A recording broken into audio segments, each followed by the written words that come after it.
So I guess the first thing that I wanted to look at is why would we change the way we're producing food that we're all consuming and millions of Americans are consuming. And I wanted to just link soil health and human health.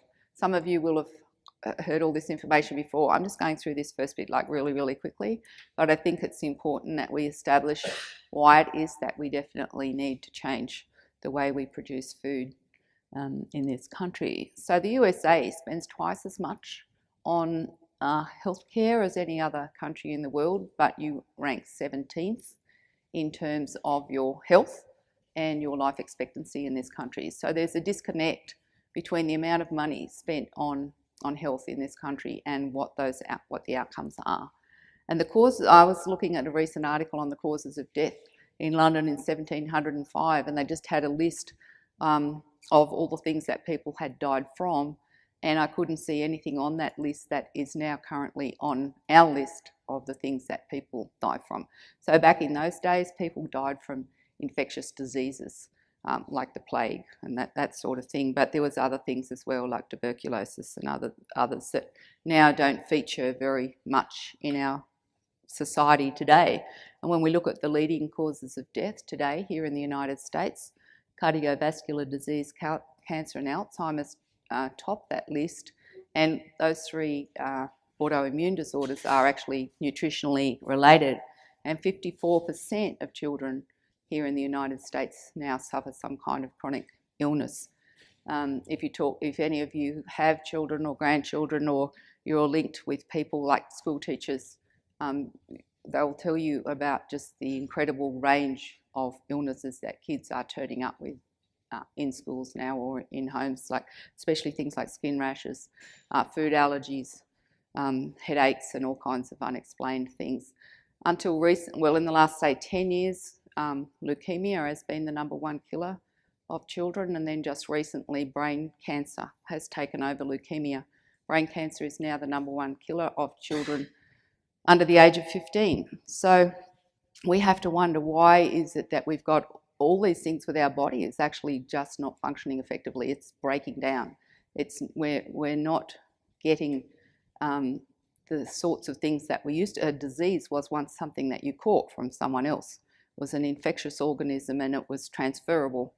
Now we have things like, you can't catch a stroke or cardiovascular disease or diabetes or something from someone else. These are not infectious diseases. This is the body actually breaking down.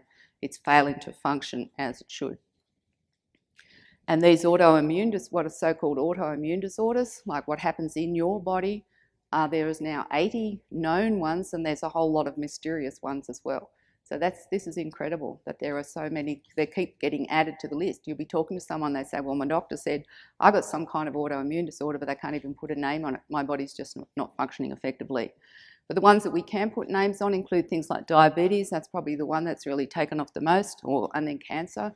It's predicted that 1 in 2 people, not long from now, 1 in 2 people will be diagnosed with cancer in their lifetime. Autism, and the numbers for autism are going through the roof. I think it's, someone was telling me the other day in California that it's predicted that by 1950 or something, 1 in 2 children will be born autistic.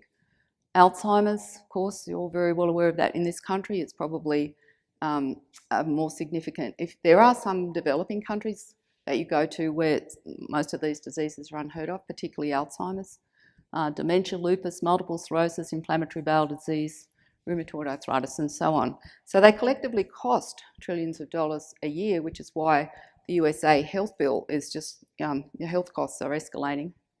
But they also, of course, cause a lot of unhappiness and pain in our families. We don't really want to have these kinds of things happening to us, and truly they are all related to what you eat and how what you eat is produced. So autoimmune disorders currently affect 1 in 6 Americans, and those numbers are growing daily, and more Americans are actually dying from a poor diet than any other factor. So part of the problem is poor food choices. I mean, when you see what people, if you're in the supermarket buying food and you look at what people, I see people with the cart just like totally loaded up with stuff that none of it I would call food. There wouldn't be one single item in there that I would call food. But even people who are trying to make good food choices have difficulty actually getting the minerals and trace elements that they need due to the way that the food is being produced. So one of the things I was going to just touch on briefly this morning before we get into biology is the nitrogen story, which has been a very big story here in the United States. I think something like 49 states in the US now have contaminated groundwater, and that groundwater is contaminated with nitrate. There are also lots of other, and nitrate is a very potent carcinogen. It's carcinogenic at 2 parts per million, and I think your allowable level in the States here is something like 10 parts per million. So the fact that it's still regarded as being safe to drink at 10 parts per million is only because above that it causes blue baby syndrome, where babies actually die from drinking it. But at less than 10 parts per million, it's still a very potent carcinogen. So lots of times when the groundwater is regarded as being safe, it's not actually safe. So the nitrogen story, this is a very interesting story. You'd actually wonder how it came to be that we've got into this situation. For a start, when you apply nitrogen, only 10 to 40% of it is taken up by plants in the year of application. So that means we lose 6 to 90% of what we apply.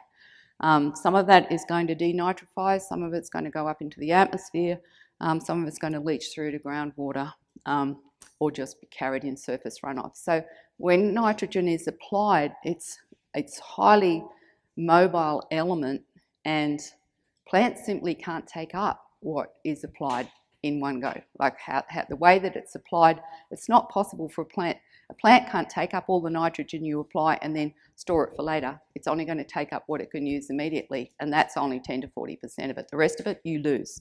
So what that means is that there's $100 billion worth of nitrogen fertilizers applied globally, and $60 to $90 billion of that either goes up into the atmosphere or pollutes the water.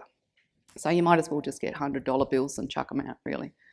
And there's over 500 oceanic dead zones now around the world. You have some famous ones here in the United States, down in the Gulf and up the Chesapeake Bay and those kinds of places. And then you've got some inland ones like Lake Erie, I guess.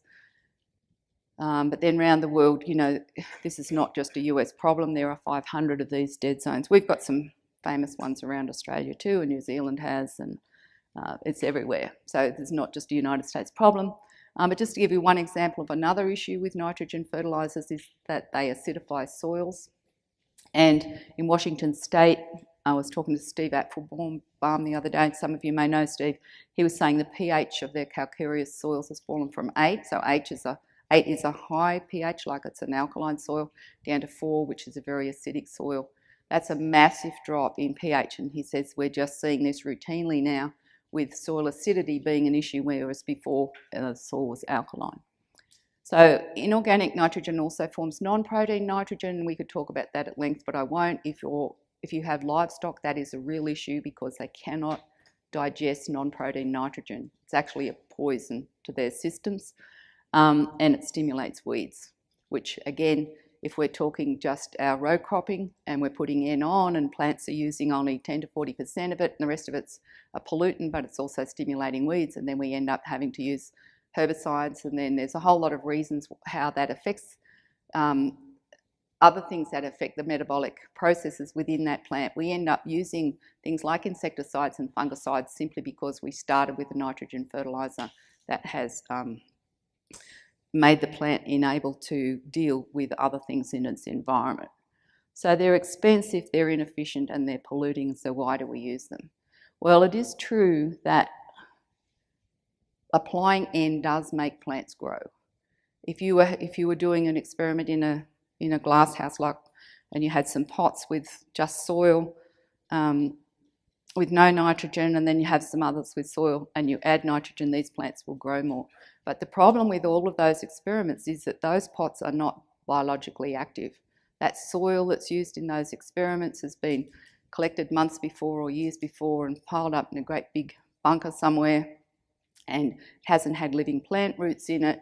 And then it's all going to be homogenized and possibly sterilized before it's put into all those pots. So what you're seeing is that seeds are going to be put into soil that is not a biologically active soil. There's no mechanism there for plants to be able to get nitrogen in any other way other than the fertilizer that was placed on those, and so you add fertiliser and the plants grow more. And it's not a deliberate act, I don't think. It's just that that's what we see when we do an experiment in that way. And in the same way as if we have a field that's where the soil's not biologically active, if it's been ploughed and ploughed and ploughed, or sprayed and sprayed and sprayed and left bare for long periods of time between crops, and we haven't actually actively been doing things to keep that soil as a living thing, apply nitrogen, plants grow more because they have no other way to get it. Whereas in a natural system, plants can get all of the nitrogen that they need, and it doesn't matter what kind of plants they are. If they're green, they have some kind of relationship with nitrogen-fixing bacteria. So we have this fixation on legumes because of their association with rhizobium. And why do we always think about legumes? It's because rhizobium is a nitrogen-fixing bacteria that we can cultivate in the laboratory. We can make an inoculum. We can inoculate seeds with rhizobium, and we can get good legume growth. But in fact, there are thousands of different kinds of nitrogen-fixing bacteria, and 999 of those cannot be cultured in the laboratory. So we cannot make an inoculum from those other ones, but they are all there in a natural environment. And if you think about it, if you go somewhere in the world where there is a diverse, rich kind of a natural environment, like the Amazon rainforest, I guess, or something like that, there aren't any legumes there really. There may be one or two, but it's not really a situation where you've got lots of leguminous plants and you've got massive amounts of dry matter production, like the biomass production is huge. So in fact, we see that the most productive environments on Earth actually have very few, if any, legumes in them, and the science is now showing that in diverse mixes, like if you were looking at your forage mixes or your cover crop mixes, the science is showing that the ones that don't have legumes in them actually build soil faster and fix a lot more nitrogen. So what we want is diversity rather than this single focus that we have on nitrogen fertiliser. And the problem with adding nitrogen to a plant is that they become empty vessels. Yes, we do get more biomass, but it doesn't have anything else very much in it because it has, what we've done is formed a disconnect. When the plant has to get its own nitrogen, it has to produce root exudates to support nitrogen-fixing bacteria, and in the same process as supporting nitrogen-fixing bacteria, it's supporting a whole lot of other bacteria and fungi that are able to bring calcium and magnesium and sulfur and phosphorus and zinc and boron and everything that that plant needs. So if we short-circuit that process, apply nitrogen, the plant will grow, but it doesn't have all those trace elements in it that it needs for its own immune system to function effectively. So it's going to be susceptible to insect attack, it's going to be susceptible to fungal attack, etc., etc. And then we're put in the situation of having to apply those things as well as nitrogen. So it becomes very expensive to produce a crop under that system where we are starting off with an inorganic fertiliser leads us down the path of having to apply a whole lot of other things. So if we just look at some data on that from Australian grass-fed dairy, all our dairy is grass-fed. But if we look at nitrogen applied to pasture and relate that to milk production, what we see is that we have, this is the amount of nitrogen being applied. So over time, farmers are applying more and more nitrogen, as they have here in the United States, trying to get things to grow more. But when we look at milk production over that same period, there hasn't been really any relationship between those two curves. And this was put together by the university. Two professors at the university who put this data together said that this increase in milk production over time was due to improved animal genetics and the selection process that was taking place in having dairy cows that were actually able to produce more milk for a given amount of feed. It wasn't because they were being better fed. So there is no relationship in a pasture situation between how much nitrogen you apply. You might get more bulk of feed, but it actually hasn't got anything in it that animals need. And then the same thing happens with grains and with vegetables. We put nitrogen on and things grow more, but the nutrients aren't there. So you can eat more of it, but it's not actually satisfying your need for nourishment. So we've got all these empty calories now, which are part of the issue that we have with things like diabetes. And it goes largely unrecognised. And then this reduced plant uptake of the minerals and trace elements obviously has a flow-on effect for animal and human health. Now, no civilization has outlived the health of its citizens, right? If we all fail to, what is happening with our society now is that not only do we have this extraordinary expansion in autoimmune disorders and kids being born with all kinds of, I don't know what the right word for it is, but they're not really diseases, but all kinds of issues with their metabolism that we weren't seeing in kids 50 years ago. But we as a species are actually failing to reproduce as well. Infertility in young couples is somewhere between 25 and 30%. People needing to have in vitro fertilisation or something like that, assisted fertility. So fertility clinics are just booming around the world in developed countries. I think I heard a report the other day, unverified, but that infertility rates in young couples in Japan was 70%. We certainly know that in our dairy cows, like they're out on pastures that are getting all this nitrogen and then all the other stuff that goes with it, that we have an infertility problem with our dairy cows as well. That's up around 20%. So it's not just in humans, it's like in animal populations. And if we fail to reproduce, well, it's the end of the story, right? So no civilization has outlived the health of its citizens, and we've known for many, many centuries where we've seen civilizations fail that no civilization has outlived the usefulness of its soils, and there's classic examples of that from history. So if we look at the effect of this mineral depletion that we're seeing in conventionally fertilised crops, what has the effect of that actually been on the plants? Well, what we're seeing is this increased susceptibility to pests and diseases, which I'm sure you're all aware of. Every other day there's some new thing that's emerged that, you know, soybeans got something wrong with it, or the citrus trees are producing green oranges that won't turn orange, and all these kind of weird things that we're starting to see turn up now in agriculture and horticulture that no one's got a name for or no one can figure out what's going on. Then we have to apply expensive insecticides and fungicides, and this reduces your profits. And then we're adding all these unnecessary chemicals to the food chain. Really, we can produce food in a way where we do not need insecticides, we do not need fungicides. And one of the problems with those chemicals is that now when we look at the consumers of the food, we're consuming, all of us, food that's very, very low in essential trace elements and minerals. I mean, look at the supplements market. There's a whole, you know, like in Australia now, there'll be a whole row of a whole aisle in the supermarket that'll just be loaded with supplements. Why are we needing to take supplements? Because we're not getting the things that we need in our food.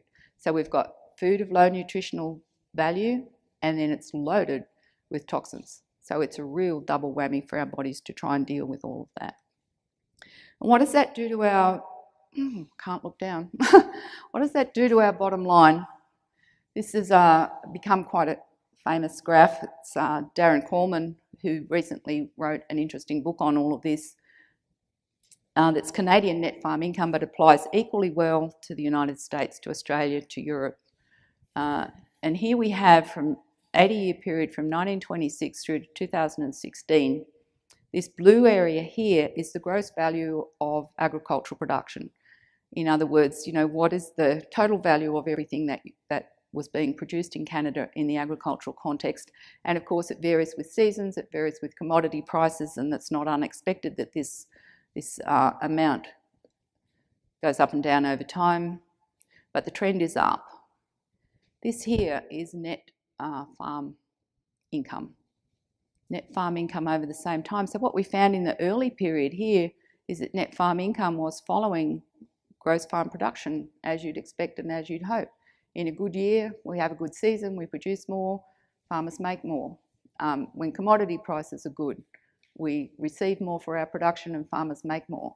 But then there was a disconnect. The gross value of production continues to go up and the net value of production is going down.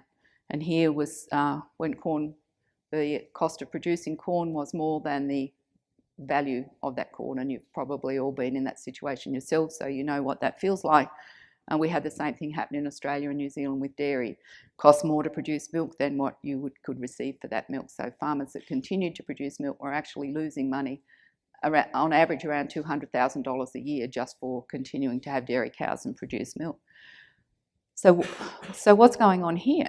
Like, this is still going up, this one's going down, and what Darren worked out was that in the last 32 years that he was looking at, from 1985 to 2016, the input suppliers, the providers of the fertilisers and the insecticides and the fungicides, and also the tractors and also the banks that were lending money, and all of those, everything that's associated with agriculture, received 1.32 trillion of the 1.35 trillion of agricultural production. In other words, 98%. That's sort of become my mantra now when I see people putting stuff on their crops or giving supplements to animals or something. There's your 98%, there's your 98%. So farmers are only actually getting 2%. From all the hard work and effort that goes into farming, are getting a very, very low return in agriculture. There's other people out there that are making plenty of money from the agricultural sector, but it's not farmers. So just bear that in mind about the 98%. So the majority of Canadian farmers are supported by off-farm income, taxpayer-funded support schemes, asset sales and borrowed money. That probably sounds familiar. Farm debt is at a record high, and farm debt in the USA is also at a record high. And we're repeatedly told that we need to produce more to get out of this mess. But it's not actually about maximising yield. When you look at it in terms, if you sit down and start looking at your farm production figures and your costs and your incomes and everything, it's actually about optimising profit. We need to start thinking about, it's not the person that has the highest yield at the end of the day that necessarily is the one that makes the most from it. And we have to regenerate the resource base, because we could spend a whole day here talking about soil degradation and issues with erosion.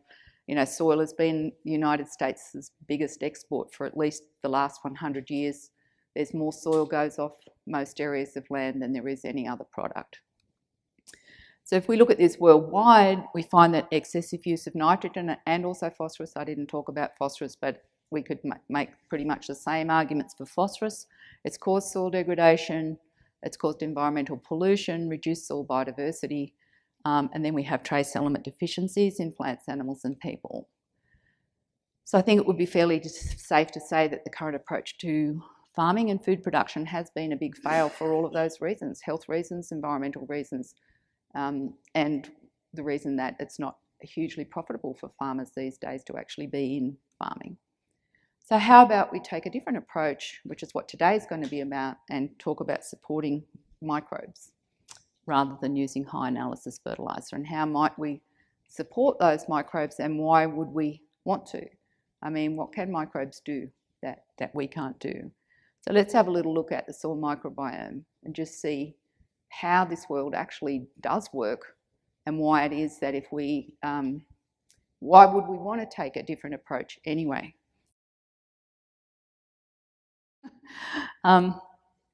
So a recent census of life on Earth, this was last year. This was a scientific study of all the life on Earth, and it was measured in gigatons of carbon, because all living things are made of carbon. We're made of carbon, and the trees and the grasses and the insects and the cows, and like every living thing is made of carbon, and microbes are made of carbon as well. So that's how we define something as living. If it's got carbon in its body, then it's a living thing.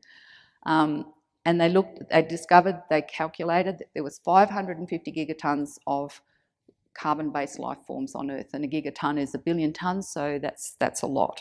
And unsurprisingly, 450 of the 550 gigatons of carbon-based life forms were actually plants, because in most places when you look around you, the living thing that you see is plants. Here you're looking at lots of acres of crops.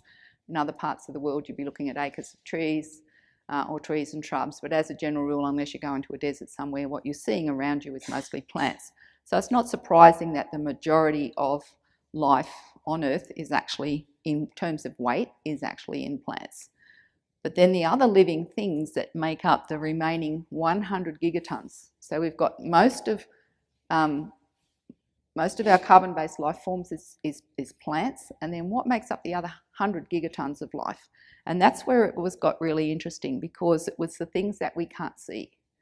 Things that we can't see make up 93% of that other 100 gigatons of life on Earth. And these microscopic things, we call them the protists, the archaea, the fungi, the bacteria, constitute the majority of life on Earth in weight terms, apart from plants. And this, if we look at this diagrammatically, we see we've got the protists up here in the orange, archaea in the purple, fungi in the green, and bacteria are whacking 70% of that other 100 gigatons. And this is by weight, this is not by number. Humans don't even feature on that graphic there because by weight we are so small compared to all the microbes. Remember, the things we can't see.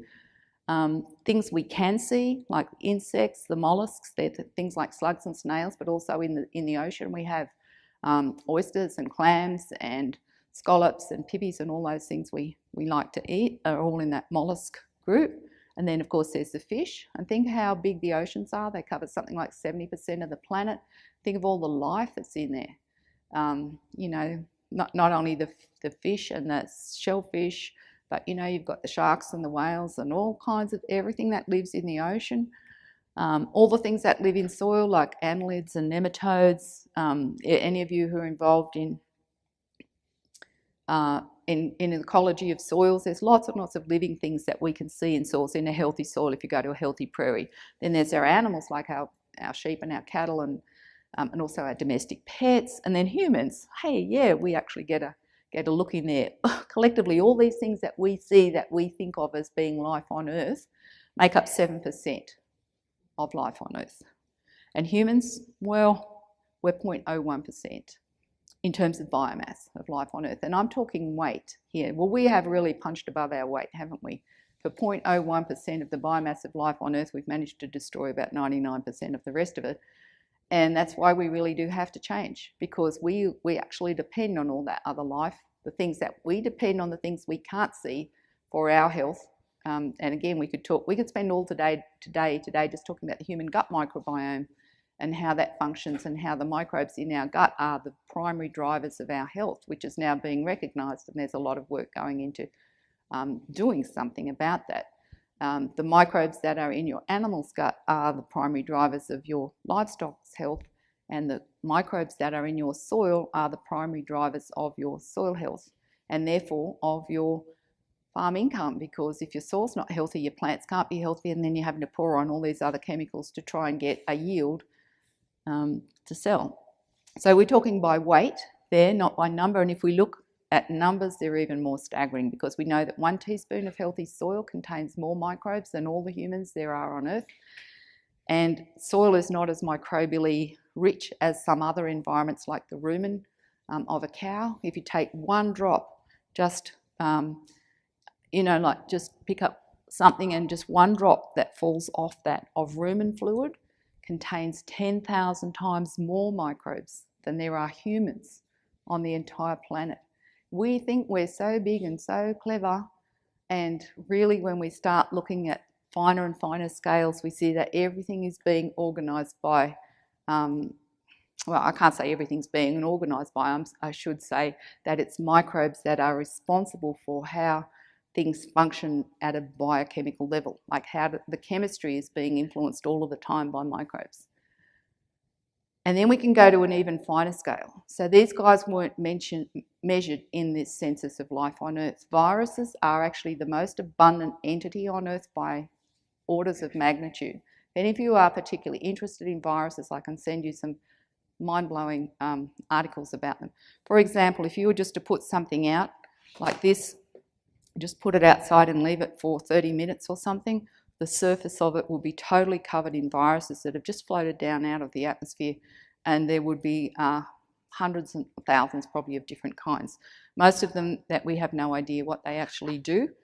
They're not living things according to the science. The science is that a living thing is something that's able to replicate itself, and viruses cannot replicate themselves other than they have to invade, if you like, the cell of another living thing, and they use your cellular, or whatever their host is, they use the cellular energy of the host to replicate. So when you get the flu, for example,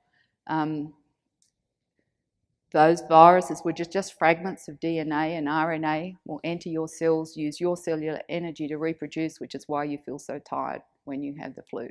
But we think of viruses as being detrimental because we're familiar with ones like the flu. And at one time, that was why we thought bacteria were detrimental, because we linked them to some diseases that, in fact, bacterial diseases that can be lethal. And then we thought fungi were detrimental because we linked them to fungal pathogens.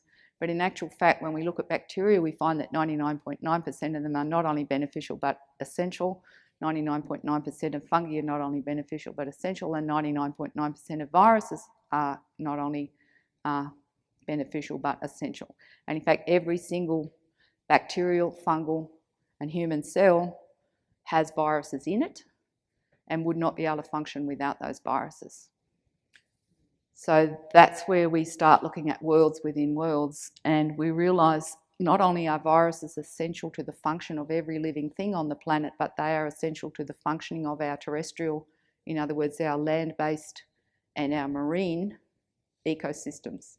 So an entire marine ecosystem is being driven by viral activity in that marine ecosystem, and our terrestrial systems are being driven by viral activity, beneficial viral activity. They're essential to the function of our gut microbiome. The bacteria that has all become so famous these days in your gut, they can't function without viruses in them, and our immune system can't function without viruses. Again, if anyone wants to read more about this, I can send you some articles on it. And they use quorum sensing to regulate their populations, and I'm going to talk about quorum sensing more in a minute. So this is some actual photos taken under a microscope of viruses. This is a bacterial cell that's being in the process of breaking down. It's almost had it. And these viruses that are, in this case, they're not beneficial viruses. They look a little bit like parasitic ticks or something. They look like they're living, but they're not. Again, here's a Bacillus subtilis. This is what a bacteria, one of these rod-shaped bacteria, looks like under a microscope, and these are actual pictures. These little guys that are all attacking that are viruses. Again, they look like something from outer space, don't they? This is like a cucumber mosaic virus. That's what that looks like under the microscope.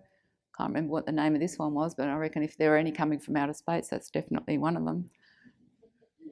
And again, this is another quite a common shape. They really do look like living things, but according to the definition, they're not. So if we just take one example of where viruses are hugely influential in an ecosystem, if we look at the marine system, at the oceans, we know that plankton in the oceans supply half of the planet's oxygen, but they need to get nitrogen from somewhere. There's lots and lots of bacteria that in seawater as well. And what happens is that viruses actually prey on those bacteria, and once they're decomposing, they liberate the nitrogen that was in their bodies, and that nitrogen is what the plankton need to grow. So if we take a sample of seawater and eliminate the viruses, the plankton that's in that seawater dies because it can't get its nitrogen, and then there's no oxygen produced. So the oxygen that we breathe, half of it comes from marine plankton. And if there weren't viruses in the ocean breaking down bacteria or preying on bacteria every day, we wouldn't have that oxygen. It's really extraordinary when you see the power of these tiny little things that most of us don't even think about. So one study estimated that viruses in the ocean are actually destroying 20% of all bacterial cells in the ocean every day and keeping the system in balance. So remember when I was talking about the magnitude of just even the weight of microbes on the planet, and then we remember that viruses are orders of magnitude above the microbes that we are more familiar with. So in the human gut, we have about 10 trillion bacteria, and then there are viruses within those 10 trillion bacteria, probably at 10 to 1. So if we have 10 trillion bacteria, we have 100 trillion viruses, and they're within those bacteria, and they're regulating their populations and their behaviour. What they're actually doing is preying on bacteria that the viruses consider are not good for us, and actually protecting bacteria that the viruses decided are good for us. So these decisions, if you like, being made by viruses in our gut are having a huge impact on our human health. And it's now the work that's going on in human health, the frontier, I guess, of that research is it is actually viruses that are the drivers of human health, whereas all this time we thought that viruses were bad for us. We can't function without them, and because they can modify the bacteria that then modify the human host. So we're just microbe taxis, really, and we have to start thinking about, you know, how do we, the way we live and the things that we consume, we have to think about what the effect of those on our microbial population. So that's why, you know, there's been a big move away from antibiotics and things like that, because you take an antibiotic and you're just depleting all the beneficial microbes from your gut as well as the one that you were targeting. And it's interesting that the Americans went down that road of antibiotics. The Russians never did go that way. They've gone down the way of understanding how the specific microbes communicate with each other through quorum sensing, which I'm going to talk about in a minute, and then how to actually scramble those messages so that microbes weren't able to reproduce simply by interfering with the way they communicate with each other, which is what I'm going to get onto in a moment. And that's called quorum. There's quorum sensing, which is how microbes communicate, and then quorum quenching is how you scramble those messages. So instead of having like a broad spectrum antibiotic that just knocks out everything, you just target the specific organism that's causing the issue, and the other ones can get on with doing what they should be doing. So the human virome, if you want to read more about that, just Google it. So the human virome influences the human genome, because when we start talking about quorum sensing, we talk about how those microbes actually affect genetic expression in their host. So the microbes in your gut can turn some of your genes on and some of your genes off. And the microbes in the rhizosphere of a plant, what lives around the roots of a plant, can switch genes on and off in those plants. And that's where we're starting to see the real reason, I guess, why we need to be really, really focused on what is happening in the rhizosphere. Because if the plant has important genes for things like frost tolerance, drought tolerance, resistance to insects and pests and other pests and diseases and those kinds of things, and all of those genes are switched off, then we have a plant that's very, very fragile in quite a hostile environment. And as you know, in a very variable environment these days as far as the weather goes. So we need to have a plant that's more resilient, that's more flexible, that's more able to deal with what the climate, the weather, all that is throwing at us. And it needs a wide range of the ability to be able to switch genes on that will help it.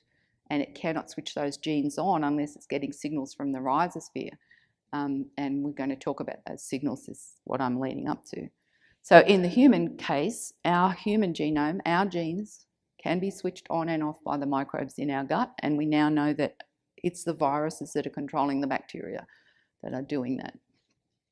So one other little thing about microbes before I get on to quorum sensing is a relatively new term. It's only been around for 10 years, and that's rhizophagy, and the other word for it is microbivory. So that word ivore, or we know like there's a herbivore, which is something that eats herbs, like a grasshopper is a herbivore, or a cow is a herbivore, or there's a carnivore, which is something that eats meat, like a cat. Or there's an omnivore, like most humans, we eat meat and we eat herbage. So that word, we have carnivore, omnivore, herbivore. So a microvore is something that eats microbes. And ruminants do that, ruminant animals. So your cattle, they eat grass and other herbages. They're unable to digest cellulose. No mammals are able to digest cellulose. So they have all these bacteria in their rumen that produce cellulase enzyme that breaks down cellulose. And in that process, the cattle are actually digesting the volatile fatty acids or short-chain fatty acids that come out of that fermentation process, and they're also digesting the microbes. So a whole lot of the microbes that are involved in breaking down cellulose in the rumen are actually utilised by the animal as microbial protein. So your cow is consuming breakdown products of cellulose and the microbes themselves. And there's lots of instances in our own bodies of where we are engulfing microbes and consuming microbes. So it's not really an unusual thing, but no one realised that plants, so in the animal kingdom we're aware that this goes on all the time, that things are digesting microbes. It's never actually been thought of as plants being that active or that in that place where they were actually eating microbes. But now we know that they do, because we have the techniques to be able to observe this. So this is a newly emerged tip, a plant root tip. And what looks like swarms of flies around here are actually microbes that are all gathered around that newly emerged plant root tip. And I think one of the take-home messages from today I'd like you to think about when you're thinking about plants is that it's young, actively growing plants and new roots that are the really important things in soils. Once a plant gets to the stage where it switches over from vegetative to reproductive, starts throwing up a seed head, everything around the root zone changes. So if you want plants to be modifying soil, you need to look in the early growth stages and young plants. What are they doing? So why do you think all of those microbes are gathered around that newly emerged plant root tip? What are they doing there? Why are they there rather than just being spread out through the soil? Why would they all be gathered around that newly emerged plant root tip? Yeah. Feeding, yep. And what would they be feeding on? Exudates. Okay, so what kinds of things are coming out of the plant root? That the exudates, what have they got in them? The sorts of things, sugars and stuff like that. Okay, so these mostly bacteria, but there are fungi and other things in that mix as well, are feeding on very energy-rich exudates that are coming out of that plant root tip. So why are there all those? Why is the plant root producing all those energy-rich exudates to attract microbes? Why is the plant doing that? It's using, it's been photosynthesizing and converting light energy to biochemical energy. That's no mean feat. It's used carbon dioxide and water in that process, and in that miracle of photosynthesis, we have elements that have just come from the air, like the air that we're all sitting in today. Things that have just come from the air actually turned into the leaves of that plant through photosynthesis. It's made simple sugars and then joined those carbon atoms together to make cellulose, which is what the leaves are made from. It's grown roots. Later on, it's going to produce some seeds or some flowers or something. I mean, it's just absolutely extraordinary how a plant builds itself from the air by converting light energy to biochemical energy. So some of that energy that it's gone to all that trouble to transform, it's now just got that energy basically just exuding out of its roots. So why would it be giving all that away, giving all those sugars away? It could use that energy to grow more roots or grow more leaves or grow seeds or flowers or something. So why are all those exudates coming out of the plant roots? That's what the microbes are all gathered around there for, but why is the plant doing that? Yeah, so it's going to trade for stuff it needs. And up until recently, we thought that trade was going on through things like mycorrhizal fungi and other connectors within that system, that mycorrhizal fungi were like taking carbon from plants and trading it with colonies of bacteria, and that definitely does go on. But now we've seen these, and we've got these really fine detailed techniques for actually observing what happens in very, very minute detail. What we're seeing is that when these bacteria and other microbes get really close to the edge of this plant, they're actually engulfed by the plant roots. So the plant is eating the microbes that are surrounding it. This is what's called rhizophagy or microbivory. So the microbes that are consumed get taken into the central part of the plant. They have their cell walls stripped off, all their nutrients are divulged, or whatever the right word for that is. The plant actually consumes those nutrients, and then this is where it gets really interesting, is the DNA is still intact. The DNA of those microbes travels through the plant. These are plant root hairs here. Usually you need to look at a plant under the microscope to see those. Sometimes you can see plant root hairs with the naked eye. So the DNA, after it's had all the nutrients stripped from it, is actually moved around here and out through a plant root hair and spat back out, or divulged, or whatever the word is, out into the soil system again. So you just have naked DNA going back out into the soil system, and that DNA reforms a cell wall and reforms as it was before, whatever it was before. If it's a bacteria, it reforms as a bacteria.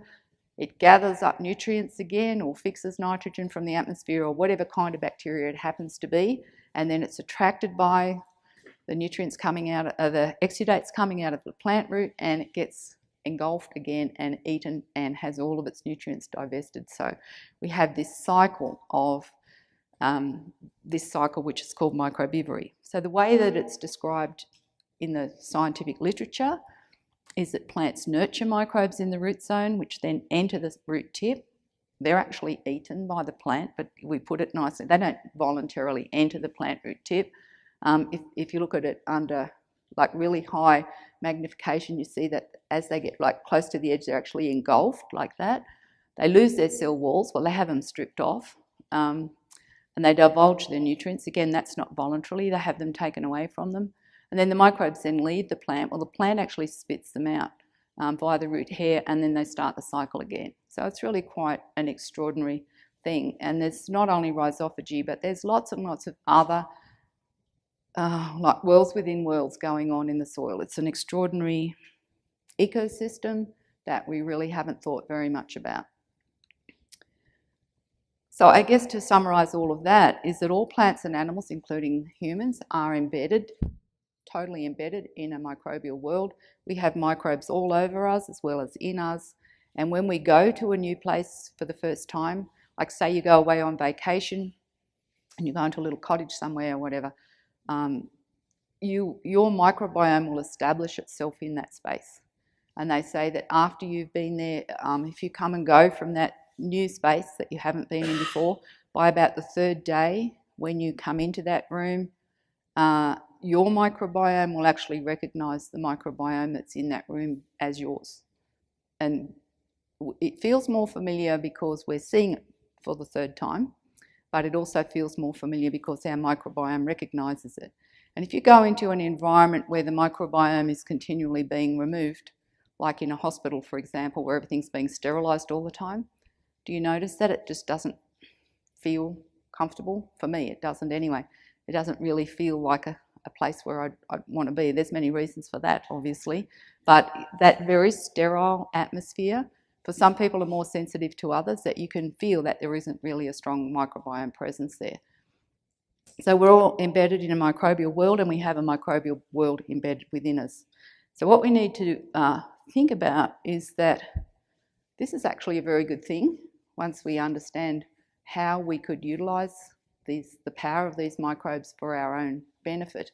We don't need to look at it as a negative, because microbes are actually capable of performing all kinds of things that we as humans are not capable of doing. And in fact, in the agricultural sense, they can do nearly everything that we need to have other than actually plant our crop for us and harvest our crop, which we need mechanical things to do. But in terms of everything that happens in the soil, the microbes can do for us what we have tried to do with fertilisers and all the chemicals that we use. So we need to figure out how to harness that power and put it to good use, I suppose. So how do microbes actually perform all these amazing things, these extraordinary things? I'm going to show you a few examples of the sorts of things that microbes can do. They can't see each other, they can't speak to each other, they can't hear anything, and yet we know that they're very, very good at coordinating their behaviour and working together, probably much better organised than we humans are actually when it comes to working together and achieving tasks. So do they utilise this process called quorum sensing? Well, the evidence is coming up pretty strongly that yes, they do, and we now know that in fact all microbes actually use this process. So what does that word quorum mean? Well, in human society, we use that term to mean the minimum number of the members of an organisation or a group that need to be present in order for some kind of business to be transacted or for a decision to be made. So if the fairgrounds here had a committee, I'm sure there's probably a fairgrounds committee or something, is there, Keith? and then there may be, I don't know how many people would be on that committee, but let's just say there was 10 people on that committee, and there's probably a president and a vice president and a secretary and a treasurer, etc. And we were going to spend $10,000 upgrading something here on the fairgrounds. And we had a meeting about it, and the quorum for that committee was, let's say, seven members of that committee had to be present in order for us to sign that cheque for the $10,000 to be spent. So we have a meeting and only 3 people turn up. We go, well, we've only got 3 people, we haven't got a quorum, so we can't actually make a decision. So even though we had 3 people come to a meeting and the meeting was going to be about spending $10,000, we cannot make that decision to spend the $10,000. So we reconvene the meeting, and this time we get 8 people come. We go, okay, so we can make that decision. So it's exactly the same in the microbial world. There are microbes in your gut, for example, in your large intestine, which is a fermentation vessel, pretty much like the rumen in a cow, or the sorts of things that we're going to be talking about today about fermentation. That's what happens in your large intestine. That in that process you make a lot of vitamins, or you potentially could make a lot of vitamins, especially B vitamins. But if you don't have a quorum of the microbes that make those vitamins, they'll still be there. You could analyse your large intestine. You could find, yes, we have all these microbes that are able to make B group vitamins, but if there are not enough of them, they will not form a quorum, and they will not switch on their genes for making B group vitamins. So you have to go and buy it off the shelf. So do you see what I mean? You could have, and we know in the rhizosphere there's going to be lots and lots of, there's going to be millions and trillions probably of microbes in the rhizosphere, but if there are not enough to form a quorum for something like fixing nitrogen, or for producing even vitamins for the plants need vitamins as well. So if those microbes in the rhizosphere haven't reached a quorum, even though there's some there, because there's always going to be some there, then it's not going to happen. So we need to understand a little bit about quorum sensing, about tipping points, about how do we actually ramp that up so we have enough of them there to make a decision. Well, if we put something like nitrogen anywhere near a seed, or obviously if it's a seed that's coated with or treated with insecticide or fungicide or any of those kinds of things, there is no way you're ever going to reach a quorum on anything, because the side, C-I-D-E, it means poison, and you're poisoning things in the rhizosphere, and nitrogen's pretty effective poison as well. So in human society, a quorum is the number. We're talking numbers now that must be present. So in the microbial world, that term quorum sensing, again, it's density dependent. It's the numbers, and it's coordinated behaviour. Once you get a certain number, then the microbes are able to actually communicate with each other, coordinate their behaviour, and that regulates gene expression. This is where it gets really, really powerful, that bacteria are able to switch their own genes on and off. If we take a bacteria that's in the rhizosphere, in other words, the area right next to a plant root, and it's able to utilise exudates and that kind of thing, and we move it even just 2 inches away, it will switch off all the genes that it had switched on while it was in the rhizosphere and switch on a whole lot of other ones, because it's in a different environment and it needs to get its energy in a different way. So bacteria are very, very adept at switching genes on and off. They're also adept at horizontal gene transfer, transferring genes into other organisms, and now that we know more about viruses, we know that they're doing that all the time. So it's because, not just because there's lots of microbe, it's because when they reach a certain number that they can actually alter genetic expression. That's where the power comes from. So it's density dependent, coordinated behaviour. It occurs in all species of bacteria, archaea, fungi and viruses. Every single species that's been analysed, and that's hundreds and hundreds of thousands of species, all use quorum sensing. And in fact, it now appears to be used in all other groups as well, like protozoa and other like higher order animals use quorum sensing as well. And we do, don't we? If we have a meeting about something, there has to be a quorum or we don't make a decision. So every species produces its own unique signal, and these signals are called autoinducers. And we're going to be talking about autoinducers today, because what we're doing when we use a biostimulant is actually we are producing autoinducers, and it's the autoinducers that we're going to apply to our seeds or use in our foliar sprays.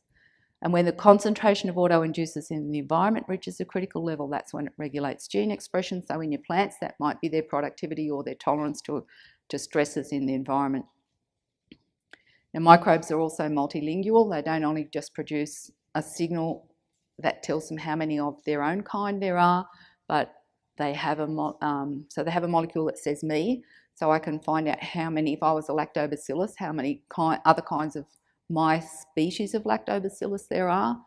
And then there's a second language that's generic, which is interspecies communication. So bacteria will know how many other kinds of bacteria there are, not just their own species, and how many kinds of fungi and other things are out there. It's incredibly complex signalling system, and these tiny little single-celled organisms are extraordinarily clever, if you like, at sensing where they are in the world and how many of their own there are in that space and how many others there are in that space. Because when you think of the things that they can collectively do and how small they are, it's quite extraordinary how they actually do that. So they know how many of us, how many of them, and then they actually use that information to decide what task to carry out. I can send you, I don't know whether Becky's got you all on an email list or something, but if there's some really good videos on this. In fact, if you want to write it down, there's a lady called Bonnie Bassler, B-O-N-N-I-E, and then capital B-A-S-S-L-E-R, Bonnie Bassler. She has spent basically her entire research career investigating quorum sensing in the human body, but she talks not only about how it works in our bodies, but she's got some lovely little graphics there of how these molecules are actually transferred and how the receptor sites, how they're produced, how they're received, how microbes, it's called How Bacteria Talk. I'm pretty sure that's what it's called. So Bonnie Bassler, How Bacteria Talk, and it's a YouTube video. It's 18 minutes, but I promise you the 18 minutes goes really, really fast because it's a very, very engaging YouTube. And that will explain a lot of the background to, if you think about, okay, she's talking about the human body, but we can think about how this works in soils. So the information is used to decide what task to carry out. And I think she might actually, in that YouTube video, she may relate that to the human body as well. So if you think about it, you're an amalgamation of all these different organs, your lungs and your heart, your liver and your spleen, your adrenals and whatever, and then you have your pituitary and your hypothalamus and your adrenals are sort of sending out messages all of the time. You've got that HPA axis, they call it, where there's all this, even at the moment while you're sitting there figuring out how this works for soils, your body is undertaking a whole lot of tasks that you're not even thinking about, and it's doing that in a coordinated way. And how can it be, how do the kidneys know they have to function as kidneys, and your liver functions as a liver, and your spleen is doing something else, and your heart's beating away, and your lungs you're breathing, and hopefully your brain's working, and all of this is because you're coordinated as a single living thing by the biochemical signalling that's going on in your body all of the time.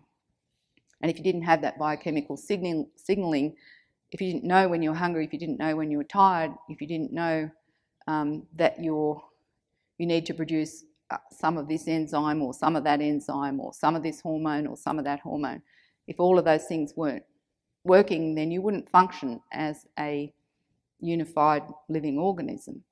And what we need to think about of this in terms of the soil is of it being a living thing that has a whole lot of functions. There's a whole lot of tasks that need to be completed, and there are different functional groups of microbes that are important to those tasks, which is why plant diversity is incredibly important, because every plant will have its own microbiome. Even within a species, like even within something like wheat or corn, all the different varieties of corn and all the different varieties of wheat will have distinct microbiomes. So even if you were just even having one, you're just going to grow wheat, sometimes there's an advantage of putting 4 or 5 different varieties of wheat in together just to give you a little bit of diversity. So that we have to start thinking about these different functional groups and how they all work together, but not only that, but how many numbers, what are the numbers in those functional groups? So it could sound complicated, but in actual fact, if we just understand what the game rules are, what the rules, like, we need diversity, we need numbers, then we just need to start actually pulling on that string, as Jerry says. We've always been pushing on it. We keep pushing things onto plants and saying, here, we'll give you some nitrogen, we'll give you this. What happens when you push on a string? You don't get very far, right? So we just need to pull on that. Well, what are the main things that we need to, what are the essential things here? Plant diversity and doing something to enable microbes to do what microbes do best. Basically get out of the way and let them get on with it, right? But we can help a lot with stimulating this, this process of communities of organisms that are interdependent, that all need each other, so diversity is very important, and there's no such thing as an independent organism.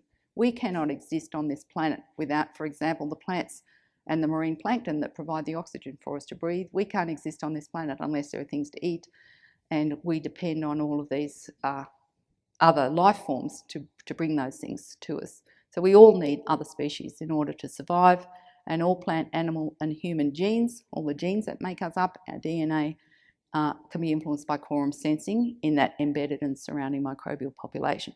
So how are we going to utilise this for our benefit? We just want these microbes to be able to do the things that we want them to do even better. So if we look at how this applies to agriculture, we have to actually look at how soil works. Yes, Keith? Christine, I just wanted to mention this whole topic of quorum sensing. Yes. I know that it takes kind of several times for it to penetrate my brain. So the soil health resource guide that you got in front of you, Christine was kind enough to write a really good article on quorum sensing. It's on page 29. Don't look at it now because I want you to listen to Christine. But take this home with you, and you can read this multiple times because it's a really good summary of what you just talked about. It's on page 29. But you'll probably have to read it through several times to really get it. But you've got a good summary of what you just talked about right here. Actually, thanks for mentioning that, Keith, because if you do look at it now, oh, sorry, I have to try not to breathe when I'm looking down. But on page 29, you'll see there's two photographs at the bottom of that page, and the one on the left is plant roots that don't have a quorum, so they're not connected to the soil in any way, and that's what we're doing when we add nitrogen to the soil. We're actually creating those bare. If you can see the roots, then there's no quorum there. And then the one on the right-hand side is plant roots that have great microbial structures around them, a biofilm, well-aggregated soil, fungal hyphae, all kinds of things. And you can't see the roots because they're in behind those particles. And then if you turn over to pages 30 and 31, there's an article there called Nitrogen, the Double-Edged Sword. Thanks for reminding me about that, Keith. I'd forgotten this was in there. So there's the impacts of inorganic nitrogen, a little bit about the liquid carbon pathway, which is just what I'm going to be talking about now. And in fact, there's a photograph that I'm going to put up very soon that's like that the one that looks like honeycomb on the bottom of page 30. So yes, you can definitely go back and have a look over those. And in fact, over the page, there's an article on arbuscular mycorrhizal fungi by Wendy Tahari, and you'll see some what a plant root looks like when it's been colonised by mycorrhizal fungi. And then over the page, you'll see on page 33, you'll see some photographs of mycorrhizal spores, which is very similar to that photograph that I put up at the beginning of this session. So yeah, so there's a whole lot of really, well, how can I say it's a whole lot of really good stuff. Wendy's article. No, there's just the photographs which I think really do help to understand what is going on in the soil and how you can recognise on your own farm if you've got a spade. So the two things that you really need to, two essential pieces of equipment on a farm is a spade, and it needs to be in the back of the pickup because it's no good if it's in the shop. And you need to use it. So every time you go out looking at your crop, please dig up some plants and have a look at the roots. And a refractometer. How many of you have a refractometer, little thing about this big? Okay, well, we need to see 100% of hands come up. A refractometer is a way of determining how much sugar and minerals and trace elements are in the sap of your plants. And if it's not a very big number, then the roots aren't communicating with microbes in the soil. So you can tell by using a spade to dig a hole and have a look and see whether the roots, I'm just actually getting to this now, how can we tell whether we've actually got a quorum forming around plant roots? And then you can use your refractometer to measure the sap of your plants to see whether those minerals and trace elements are actually getting up into the plant. So what you're going to do to use a refractometer is you're going to use a garlic press. You're going to grab some leaves and you're going to use a garlic press or something. You're going to roll them up, stick them into a garlic press, squeeze. Please get a stainless steel one because aluminium ones, how do you say that in this country? But anyway, it's not aluminium, is it? Aluminum. Never can get that right. Aluminum ones break really easily, so you need a stainless steel garlic press. You squeeze a drop of the sap onto a little plate on your refractometer. You're going to put another one over the top of that, and you're going to hold it up to the light. And what you're looking at is the refractive index of that liquid. In other words, how much dissolved solid is in that liquid. If you put a drop of distilled water on that plate and held it up to the light, you'd get a reading of 0. It would have nothing in it. If you get a reading of 2 or 3, it means it's hardly got anything in it. So what you would want is a reading above 12 at least, because if your plant is brixing at 12 or more, it will have insect resistance and resistance to fungal pathogens. In other words, it's got plenty of minerals and trace elements in it, and it's also, in order to do that, it's got lots of exudates coming out of the roots, so it's photosynthesizing faster and it's supporting the soil microbiome. There's a good chance it's going to have all the secondary plant compounds in it that it needs to defend itself. I would prefer to see crops brixing above 20, and certainly we have Australians getting up above those, even up to 30, but it takes a while to get up there. You definitely want to be brixing over 12 though. All right, so the definition of soil, and thanks for that, Keith. So it doesn't matter what kind of soil you have, really. I know there's a lot of emphasis. What am I holding that for? I'm not even talking into that. It's like, yeah. So your soil is going to be weathered rock materials of sand, silt and clay, and every one of you is going to have different combinations of those. Every paddock is going to have different combinations, and even parts of your paddock will have different combinations. But if you haven't been in contact with plant roots at some stage in their history, it's not going to be soil. So if you go somewhere in the world where there aren't any plants, like where it's too hot, too dry, too cold, something for plants to grow, like, you know, high up on the top of a mountain where it's too cold, or in the middle of the Sahara Desert where it's too dry, if there are no plants there, there won't be any soil there. You'll find weathered rock particles, but you won't find what we call topsoil. So if we want to have fertile, rich topsoil, it requires plant roots. So the fertile topsoil that was fertile topsoil that was here on the plains was developed by the prairies, and it's in most cases those beautiful mollisols that are actually grassland soils. Soil forms much better under grass cover than it does in forests. So in areas like, say, in the east, where it was forested at the time of European settlement, once you remove those trees, you lose topsoil very, very quickly, and you just get down to bare subsoil in a very short amount of time, because trees don't form topsoil, but grasses do. So you're very fortunate in this part of the world that you had the kinds of soils that were formed by grasses over hundreds, thousands of years. And that now one of the issues that we've had is not having enough plant roots in there for enough length of the year. So you'll have a cash crop there for a certain amount of time, and then there was a tradition of having bare ground between those cash crops. And that's really been what has resulted in a lot of the loss of biological activity, and that's why one reason why cover crops are so important is to have something living in that soil, because it's living plant roots that actually form topsoil from weathered rock minerals. But we also have to look at, well, there's a lot more things going on there that we need biology for, not just for soil formation.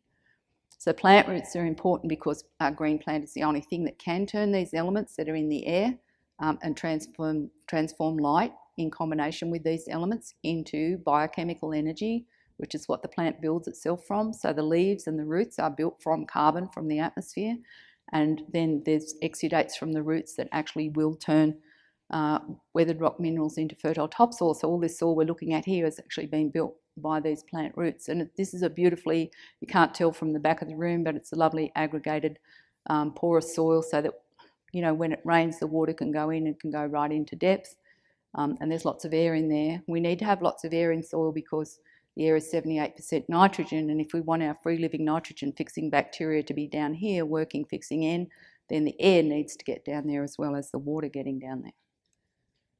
And we know that plant root inputs, like the exudates coming from plants, they build soil carbon 5 to 30 times faster than carbon derived from above ground biomass. So in other words, we have roots and litter, leaves, crop residues, that sort of thing breaking down. Most of that goes back to be carbon dioxide and never actually stays in the soil.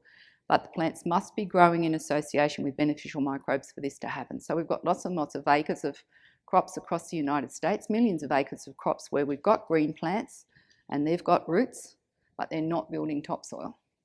So just having a green plant is not enough to build topsoil unless that plant is actually growing in association with beneficial microbes, and that's where we've come unstuck over the last 50 years because our plants haven't been growing in association with beneficial microbes. If they are growing with microbes, they look like this, where you can't see the roots basically, because the roots will have rhiza sheaths on them.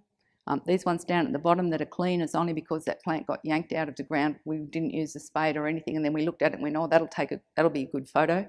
If we'd used a spade to dig it out, these ones would have had rhiza sheaths on them as well.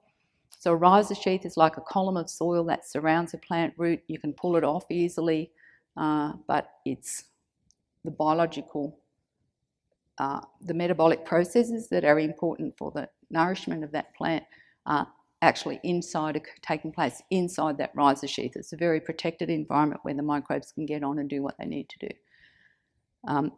If you just look at a root under a microscope, you'll see there's a plant root there, and you'll start to see all these little bits of sticky substance holding roots on when rhiza sheaths first start to form, and then when they form properly, you'll see like the photo that's in the book. So this is the plant root over here, and these are the soil particles over here. So this is the inside of a rhiza sheath.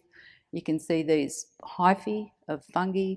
Some of those will be symbiotic fungi like mycorrhiza and trichoderma, and then there's a whole lot of saprotrophic fungi that are just really basically feeding on the sugars that come out of that plant, and that's all they're there for. They're not forming a symbiotic relationship with the plant, they're just feeding off the plant. And you see little droplets of liquid here, which is your liquid carbon pathway. The things that you can't see there are the microbes and the archaea, the bacteria and the archaea that are much, much smaller. They're much smaller than fungi. So if we went to a higher level of magnification, we wouldn't be able to see anything, because the whole thing would just be a massive microbe. So they're basically trillions.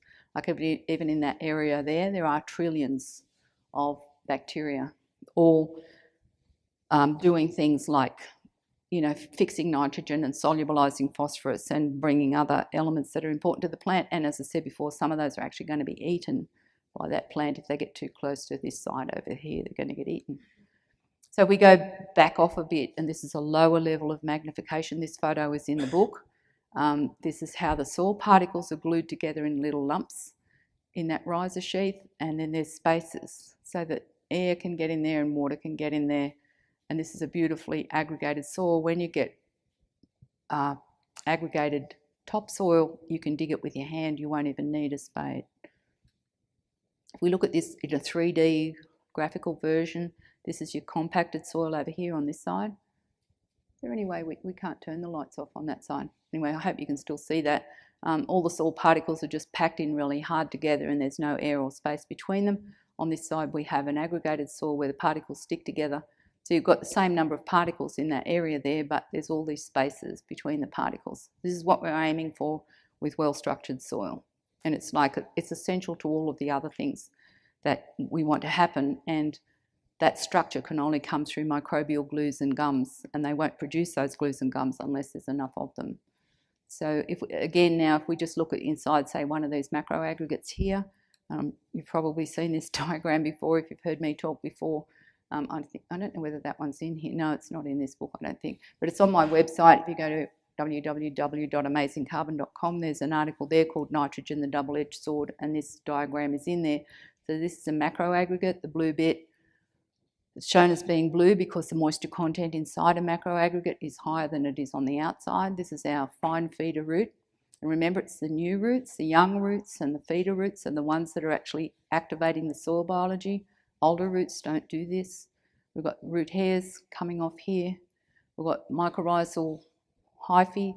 Mycorrhiza go right into that plant root and then stretch out. So the mycorrhiza are pulling the whole thing together into a macro aggregate, and then these little orange shapes here are your soil microaggregates, and these are being formed by bacteria.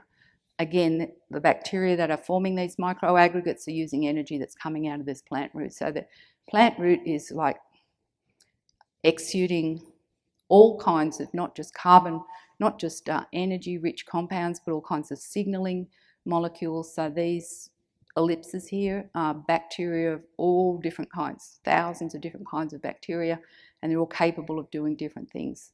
And depending what the plant needs, it will produce different exudates that will stimulate different ones of these to provide it with what it needs. So we don't have to even think what the plant needs, because the plant knows what it needs, and the plant will signal to the bacteria and they will respond to that need and bring those things to the plant in exchange for the energy. And one of the other things that happens here in addition to the nutrition for the plant is that all these microbes work together to form a product, a carbon compound called humus, which is about 60% carbon, 6 to 8% nitrogen, always in those ratios, and a little bit of phosphorus and sulfur, and they're always in those same ratios. Doesn't matter where in the world, what kind of soil it was, humus always has the same analysis, and if you add those things, they come to about 70%, and the other 30% are minerals that are in the soil, like iron, for example, which form part of that complex. So if we have a look at that just diagrammatically, just the organic, or the bits that came from the atmosphere, the carbon, the hydrogen, the nitrogen, the oxygen, and see how they're all joined together in this humic molecule. So the carbon atoms are in rings, what we call rings, which are 6 carbon atoms forming a hexagon. So there's a carbon ring, carbon ring, carbon ring. And then we've got the other elements, some of them in rings as well, joined in, and chains. If you were a chemist and you know were interested in different kinds, how different elements combine together into chemical compounds and how they're all bonded together. But the extraordinary thing about this, when you actually look at that structure, is to think about the fact that somebody joined all those elements together, all those atoms. Like, how did the glucose that was formed in photosynthesis was 6 carbon atoms in a chain, and that's gone through the plant and come out as a sugar-rich exudate. There's been other exudates as well. There's oxygen and nitrogen that are in the atmosphere that bacteria are actually involved in utilising those and fixing those. But somehow or another, that microbial community living around a plant root has taken all those different elements and joined them together in a very stable polymer. So once you have a humic polymer, it's very, very difficult to break that down. Humic polymers can actually stay in the soil for thousands of years. So why did the microbes go to all that trouble to convert the carbon compounds that were coming out of plant roots into humic polymers when they could have just used the carbon for energy and be done with it? They could have just eaten it and lived and died, and oh well, that's what life's about if you're a microbe, right? You use energy, you divide, you produce more of yourself. Why would the microbes go to so much trouble to join all those different atoms together to make humic polymers? There's a lot of work goes into that. We don't know how to do it. In the laboratory, humans can't make humus, even though it sounds a bit like humans, humus. So why did the microbes bother to do that when they could have used all those energy-rich compounds that were coming out of the plant roots just for their own? Yeah, a place to live for who? For the microbes, yeah. They could have done that for a place to live. And then, yeah, so that's, I guess, the same like creating habitat, right? A place to live. And then if you're going to live there in that place, what else do you need? So you've got somewhere to live. So you've actually improved the soil, so it's better for you to live in. What else do you need as well as somewhere to live? You need food. Where's that going to come from? It's going to come from the plant. So would having all this around a plant root be of any benefit to the plant? Yes? How would having better soil structure around a plant be of benefit to the plant? Steve, I am looking at you. No, how would having better soil structure around the roots of a plant be of a benefit to the plant? Why would having better soil structure around the roots of a plant be of a benefit to the plant? Yeah, and exactly. So why do we want better soil? We want better soil structure for plants, right? So who has created better soil structure for the plants? The microbes. Why did the microbes create better soil structure for the plants? Sorry? Yeah, more roots, and more roots means more what? More food.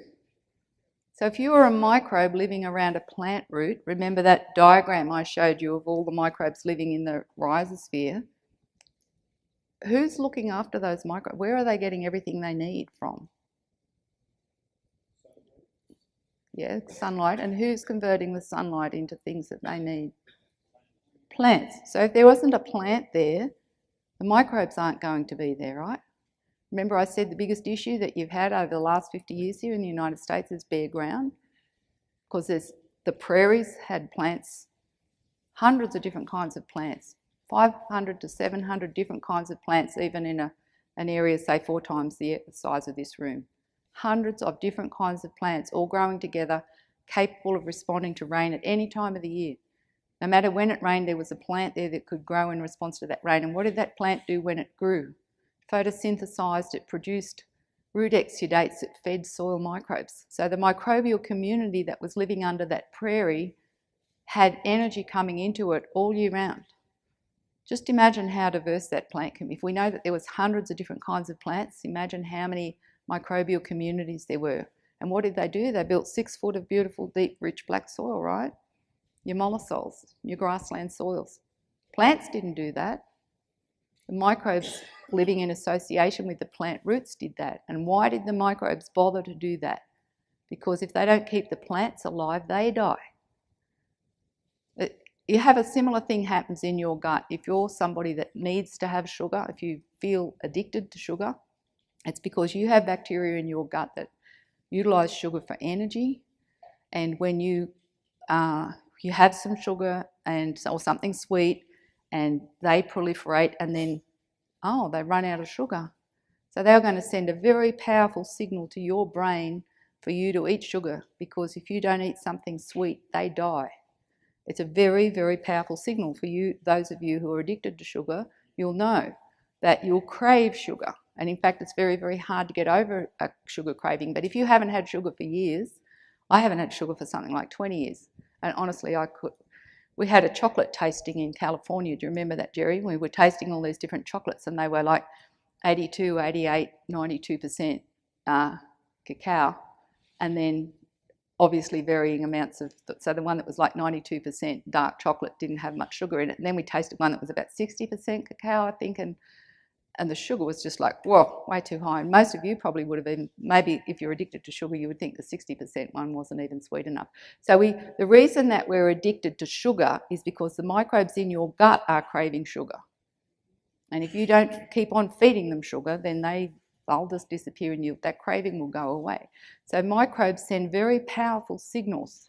We don't realise how much they're controlling us as well for those various cravings.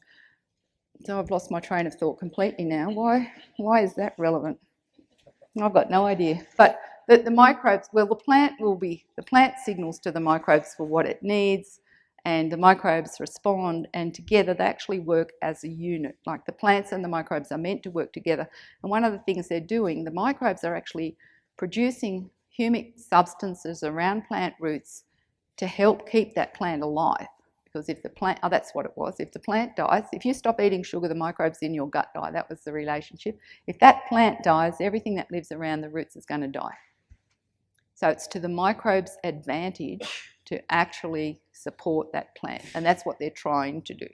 And we keep interfering by putting things on seeds and around seeds and under seeds, other than what we need to put on a seed is something that's actually going to stimulate these microbes in the soil. We're not going to put microbes on the seed, we're going to put something that stimulates the ones that are in the soil that can do this. So the nitrogen in that molecule, Christina, press the right button. These blue ones, there's nitrogen in that molecule. It has to be fixed biologically, like it has to be fixed by the microbes involved in making humic substances. If we apply it outside of that, if we just put nitrogen, inorganic nitrogen onto the soil, the microbes that stimulates, it does stimulate a whole lot of bacteria, different kinds of bacteria other than the ones we want, they will break down these humic polymers to get the carbon out because they need carbon and nitrogen in their bodies. So adding nitrogen to the soil breaks carbon down. Having natural biological nitrogen fixation take place in the soil builds carbon up. And nitrogen and carbon always move together. If your soil's losing carbon, it's using nitrogen. If it's building carbon, it's building nitrogen. They're in the same molecule. They're together in the same molecule. So it has to be fixed biologically for carbon to be sequestered in a stable form. So this pathway, photosynthesis, to make the carbon compounds in the first place, they have to be translocated to the roots, and we get aggregates forming around the roots and rhizosheaths and humification. And I think you'll find something about the liquid carbon pathway on page 30 in the book. So we have to have actively grown green plants, and preferably a whole lot of different kinds of those, and we have to have a diversity of beneficial microbes, which is what we're going to be talking about today. So what we've done in the past is to try and replicate or to replace biological activity with chemical fertilisers, but the plants supported by the high analysis fertilisers actually can't get all the other minerals and trace elements that they need. So let's just look at one example of a farming family that have supported microbes rather than using high analysis fertilisers, and that's one reason actually why we're having this workshop here today, because these Ian and Diane Haggerty from Wild Catcham in Western Australia were over in Piscinas Ranch in February this year, and Keith was there, and there was lots of discussions about how they were farming. They're farming 40,000 acres now, and they're not using any nitrogen fertiliser at all.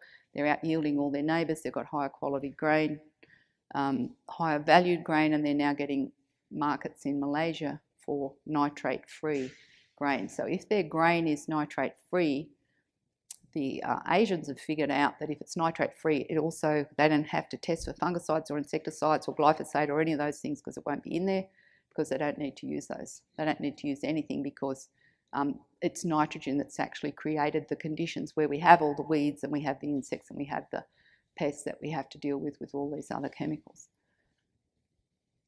And Ian and Diane are going to be speaking at No Till on the Plains in January next year. So they will be coming back to the United States, but there has been a lot of interest in, okay, so how are they actually managing to farm without nitrogen? So I realise it's a very different environment to here.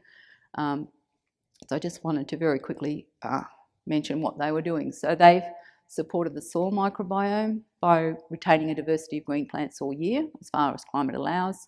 They've replaced their N and nitrogen and phosphorus fertilisers. They use a vermi-liquid, which is a worm liquid, which is a worm leachate, and they use compost extract. They put on the seed, they have liquid inject, and they have a post-sowing foliar spray on the leaves of their wheat, and they integrate livestock as well. I think it's important to say that they do that. Brix levels in their wheat up to 28. Any of you who use the refractometer, you know it's pretty hard to get up to 28. And their neighbour next door will be brixing around 2 or 3. So their plants are photosynthesising 10 times faster than their neighbours, which explains in part why they're getting higher yields, better quality grain, building soil. And the first time I came across the Haggertys was in relation to a survey that was done by the Wheat Belt NRM, so the area in Western Australia where people grow wheat's called the Wheat Belt, I guess like you have your corn belt. And the Wheat Belt NRM decided to test the soils on 50 wheat belt farms, and luckily the Haggertys were involved in that. It was just a random, stick a pin on a map kind of a thing, and luckily they were under one of those pins. This is what, about 8 million hectares, or I don't know what that is. That's a lot anyway. I think it's about 15 million acres of wheat country, looks like in Western Australia over summer. So it's just bare ground every year, year after year, and everybody is encouraged to keep it bare. So they'll probably spray 2 or 3 times every summer to keep that. We grow wheat over winter. So imagine Southern California, moist, wet winter and hot, dry summer. The Haggertys over summer, their country looks like that. There's actually wheat stubble all through that. So that this photo was the neighbours just across the fence, and that's them there. So there's wheat stubble, but they just let everything else grow through it because they've got sheep. And the fact that they've had green stuff over summer means that they have built a lot more carbon than their neighbours. So when the soil scientists came and sampled these paddocks compared to their neighbours' paddocks, using the protocols developed by the National Soil Carbon Research Program, so this is all very high level science with lots and lots of replicates and 3 depths. They ended up with like hundreds of samples that went into this.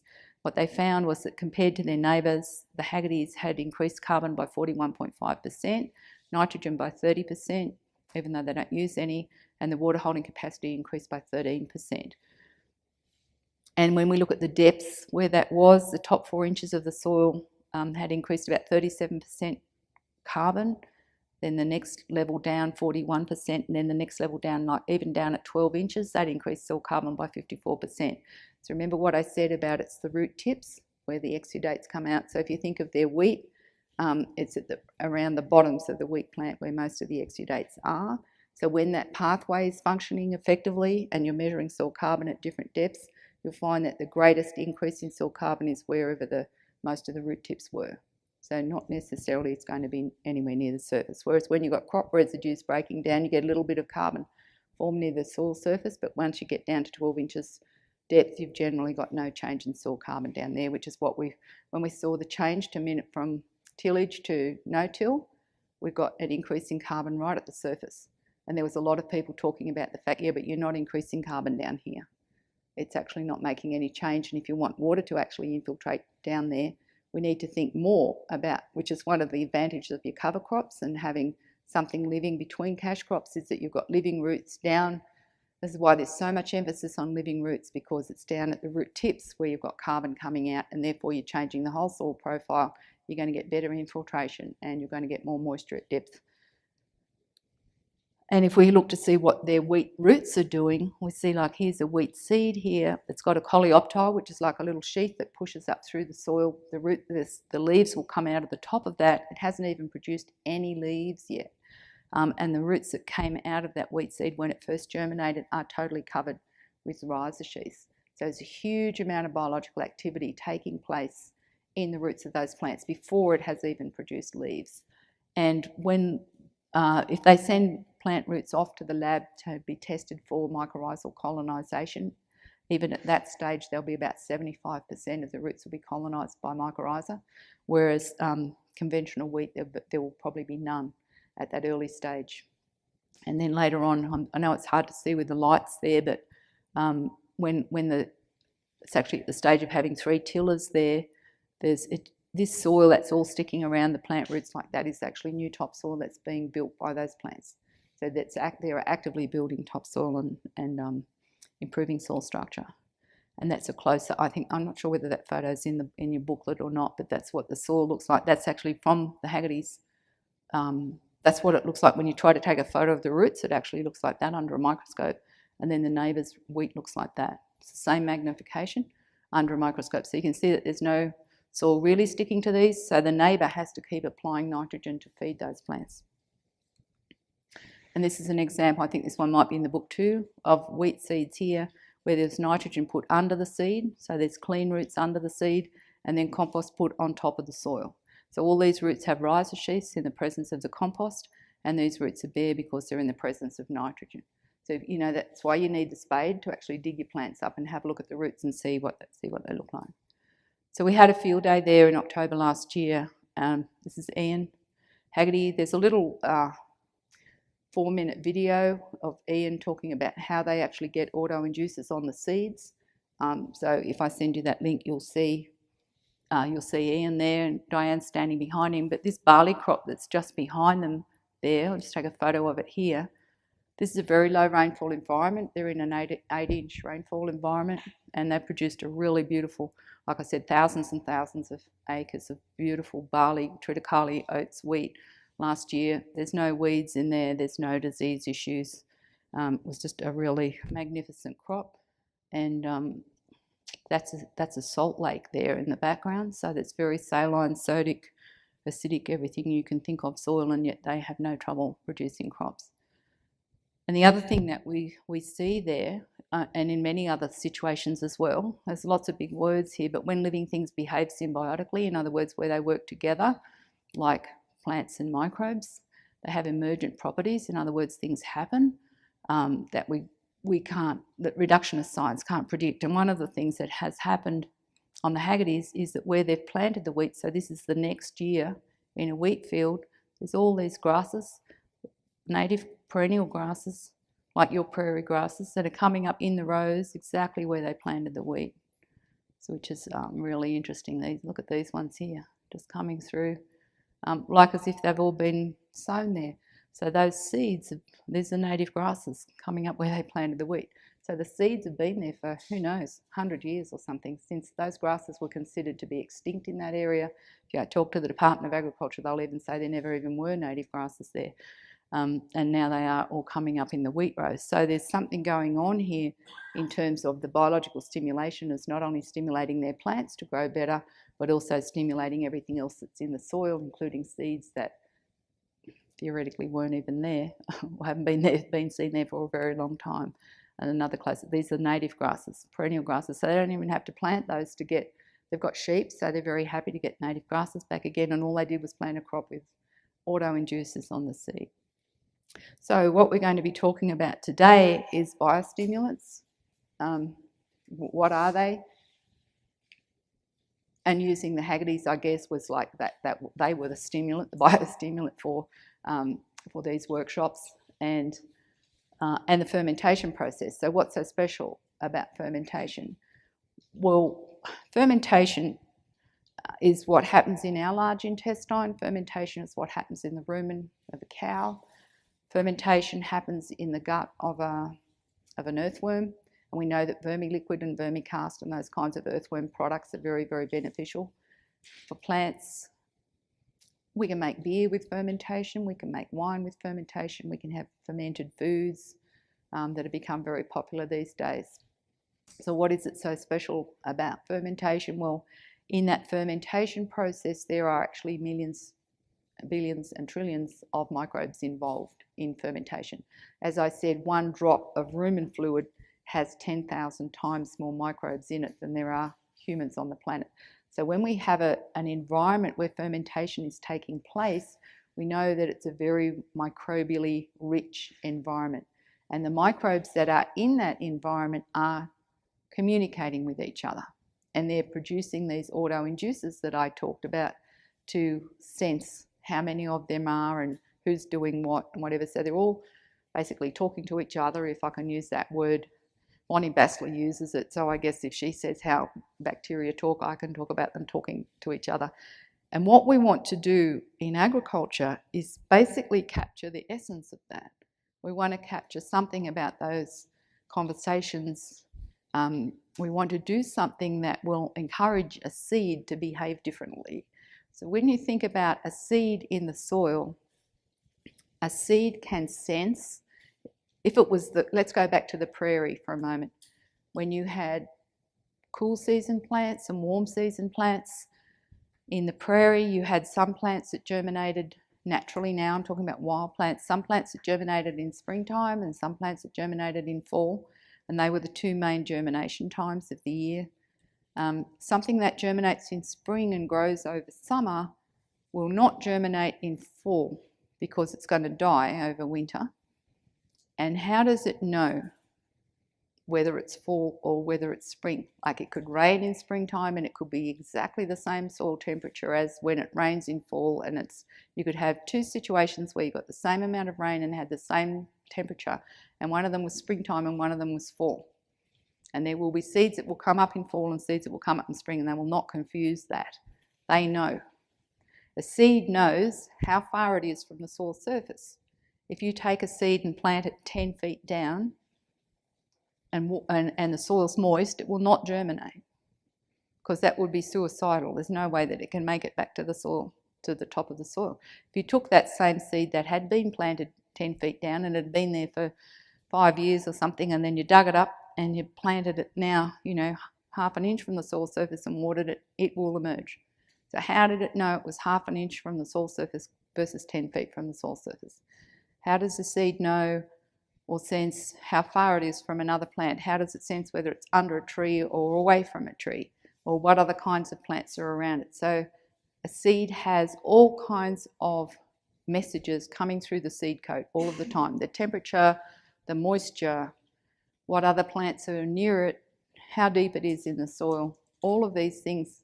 It is a very, very, very sensitive package of plant intelligence. Unfortunately, we bred a lot of those things out of seeds when with our things that we use, like our commercial cash crops aren't quite as intelligent as wild seeds, but they still do have a lot of intelligence in them. And through their seed coat, they can sense what is in the surrounding environment. So if a seed was in a very microbially rich environment, as it was in the prairie, when it rains and the soil is moist and the temperature's right, it is also going to be able to sense whether there are a lot of microbes around it or whether there are not. And how is it going to be able to tell through its seed coat, through the moisture that comes into its seed coat, how is it going to be able to tell whether there's a lot of microbes in the environment or not around it? How is it going to be able to tell that? What's it going to pick up on in that water that comes into the seed coat? What's it going to be sensing in the moisture that comes into that seed coat? What is it? How is it going to know?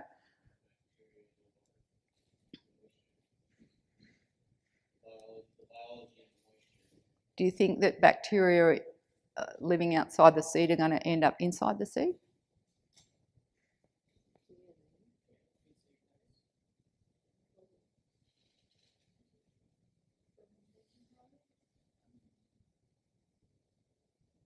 Oh, I think I need to get the sack as a speaker. What do you reckon, Steve? Sorry? So if you're a seed, and you're all in the business of planting seeds, I presume, for either forage production or grain production or something, and you're going to put that seed at a certain depth in the soil because you know that if you put it too deep or you leave it on the surface, it's probably not going to germinate as well. So you know in a way that the seed knows, right, where you put it. It's going to affect how well it grows. You know that it needs water. You know it needs a certain temperature. And the seed knows all that too, but we have to know that in order to do what the seed needs to grow. We have to put it in the right place and give it the right amount of water and plant it at the right time of the year. So we know that a seed knows those things, but there's other things that a seed needs as well that we're just figuring out that it needs. And it needs to be in a microbially rich environment so that it can get all the nutrients that it needs. But how does a seed know? How does a seed sense whether it is in a microbially rich environment or not? The biological signals from the microbes. And what are they called? What's the word for that? Autoinducers, thank you. So microbes communicate with each other using chemical signals called autoinducers. And they're water soluble and they spread through the environment that the microbes are living in.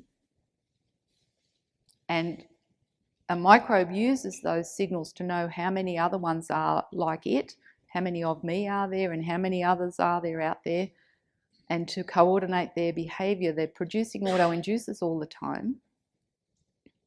So if the water that comes into the seed coat when the seed is like ready to germinate, if that water is loaded with chemical signatures of microbes, it's loaded with autoinducers, which are water soluble, then the microbe is going to sense that it is in a microbially rich environment. That's how it would do it in the prairies, right? If there was one that was in a really lovely bit of, deep, fertile soil compared to one that ended up like out on a rock somewhere or in a really shallow, like maybe there was rocks under the soil surface and it's in a really just like a mineral soil that's not biologically diverse or anything. So let's say that the seed senses that it's in a microbially rich environment and it's just taking in some water, it's just starting to germinate, it's just starting, there's a whole lot of enzymatic processes take place in the seed when it starts to germinate. How is it going to respond? Is it going to respond differently if it's in a microbially rich environment compared to not being in a microbially rich environment? Steve's going like this. So what do you think it will do? If it's in a microbially rich environment, how will its behaviour be different to if it's not? It's going to need more sugars to feed microbes that are out That there. it thinks are out there. That aren't actually out there. Well, in a microbially rich environment, they would be out there, right? So the microbes are out there in the soil and the seed detects that they're out there. Doesn't like that word starting with D, does it? And so it is going to respond like everyone's coming to dinner, right? All these people are coming to supper, so I'm going to have to feed them. So the seed will produce lots and lots of exudates in response to the fact that if it really was in a microbially diverse environment in the original prairies, when it starts to germinate, that's when it's at its most vulnerable stage. That's when it really has to form a relationship with those microbes to get the nitrogen that it needs. Let's say it was a grass plant. And corn is a grass and wheat is a grass, right? So it's something in the grass family. It's a grass plant, doesn't have a relationship with rhizobium bacteria. It's going to have to feed nitrogen-fixing bacteria around its roots. So in that very early stage, when it first takes in moisture, it's going to start producing lots and lots of exudates to feed nitrogen-fixing bacteria to get the nitrogen that it needs to grow. So it's going to respond to the presence of microbes in its environment by feeding them. So those are all the exudates that you see when you see the rhizosheaths that are formed around the Haggerty's roots. Like, they never ever see the roots on their wheat crops. When those wheat seeds are germinating, they never see roots on those plants. All they see are those thick rhizosheaths, the dreadlocks we call them. And that's because the seed has created or has produced all those exudates to feed those microbes that in the Haggerty's case, they have tricked the seed. They planted the seed virtually in the desert. Those WA sands are very, very infertile. They've planted the seed in a very infertile, hostile environment and tricked it into believing that it's in a very microbially rich environment by putting auto-inducers from a rich microbial environment onto the seed. And now the seed responds, and it's like build it and they will come, right? So once you've actually tricked it into believing it's in a rich microbial environment, it will behave as if it is in a rich microbial environment. It will start producing lots of exudates. Whatever microbes are in the soil will respond to those and do the things that the seed wants, and then plant and microbial interaction, plant intelligence, if you like, takes over from that and just continues to build on that. If we took that same seed and put it into that inhospitable environment like their neighbours do, using nitrogen under the seed will use that nitrogen to grow, but it won't have a microbial community around it to protect the roots. So it's quite likely to be subject to fungal pathogens around the roots or insect attack. It won't have the secondary plant compounds that it needs to have in its leaves. It's going to have a very low Brix level. So it is going to be subject to lots of insect attack, aphids and red-legged earth mite and all kinds of things, grasshoppers, the locusts, whatever it is. In different parts of the world, you'll find there'll be different insects that will attack crops. I think you've got, is it corn borers or something that attack? They won't attack plants that have a high Brix level. Those things will not attack plants if they have a high Brix level and have all the microbes around the roots and everything that are protecting them. So we've created the environment for the things that we regard as being pests to proliferate. So are we clear on that? That what we now want to do, if we want to replicate this in agriculture, we are going to create an environment. Here we're going to be talking about a fermentation process.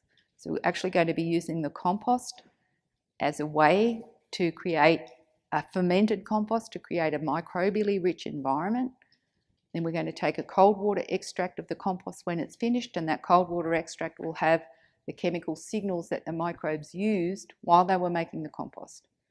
So it's not necessarily about the compost. It was just a way of creating a fermentation environment where there'll be lots of microbes producing lots of signals to communicate with each other. And we're going to take those communication signals and we're going to put them on a seed.